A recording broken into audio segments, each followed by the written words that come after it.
Hello everyone, I am Dr. Choi Tai-hee, who is working at the Education University of Hong Kong. Today we're going to think about how we can make collaboration between schools and third parties more effective, especially in this context of the pandemic and beyond.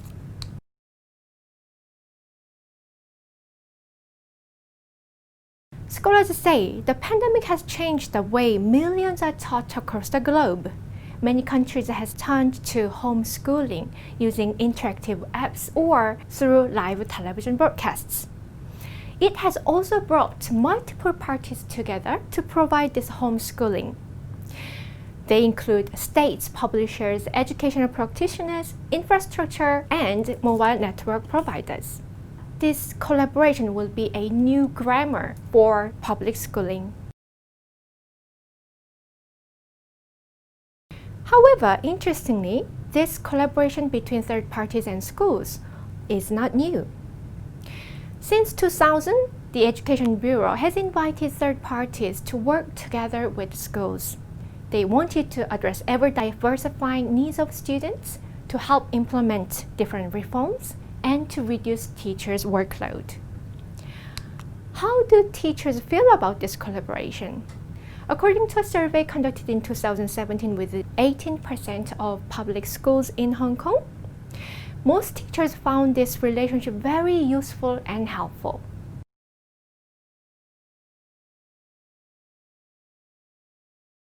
However, like any aspect of our life, there are issues. Collaboration between schools and third parties require effective coordination and governmental support, especially when we are talking about digitally mediated teaching. The issues can be summed up into quality and equity issues. Why? Digitally mediated learning tends to be limited in interaction and feedback, thus compromising learning quality. Third parties' contribution may not align with the overall school curriculum if there is not enough communication. How about equity issues? Some students do not have access to sufficient Wi-Fi or mobile data. The learning environment such as study space can be limited, or some students may have problems with the language. Home learning can make the role of family support much bigger, which may result in a widening learning gap across students.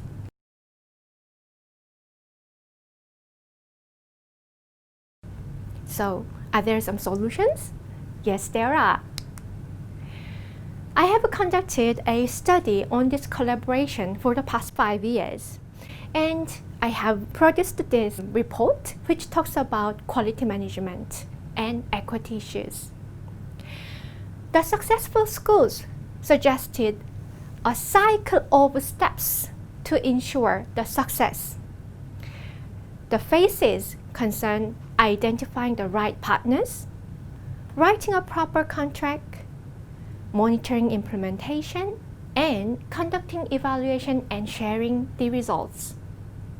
If you look at the first step of identifying the right partners, the first step of this finding the good partner is understanding your school's needs accurately. How can you do that? By conducting a survey with students or parents, or talking widely with teachers. Once you have identified the needs, you have to translate it into learning outcomes. Then, we need to find the right partner. We have to see not just the content they offer, but try to check whether they have thought through the learning process, such as methodology, assessment of learning, giving feedback to students, and using the feedback to revise a program for the next run. Digitally mediated learning can be boring for students. So, how do these providers ensure the interaction element? Check for the credibility of the partners, and forming an alliance of schools can be helpful in this regard.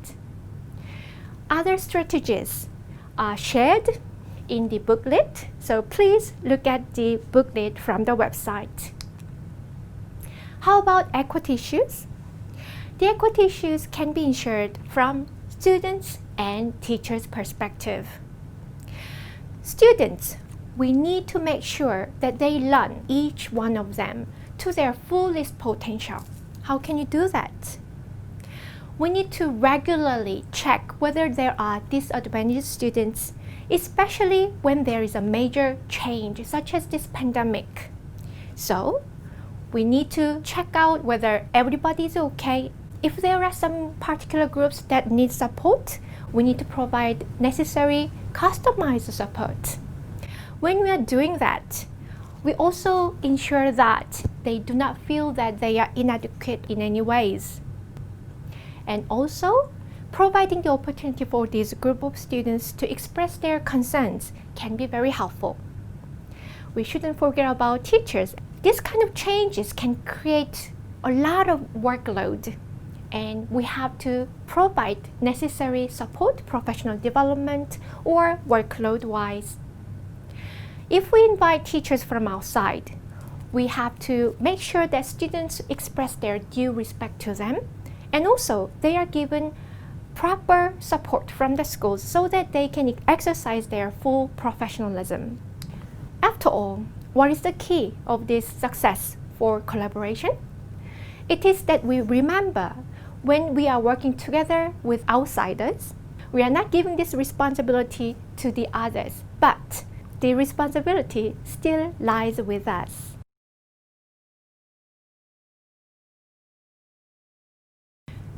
I would recommend that you visit this website of Education Policy Research Hub because you can download some more information. Also, I have some of the publications in this regard.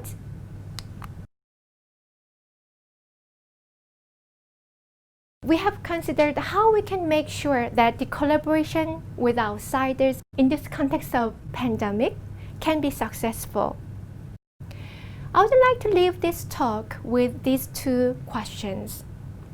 What changes in schooling do you expect to see after the pandemic? And what support from the third parties do you need to mobilize in response to the changes? Thank you very much.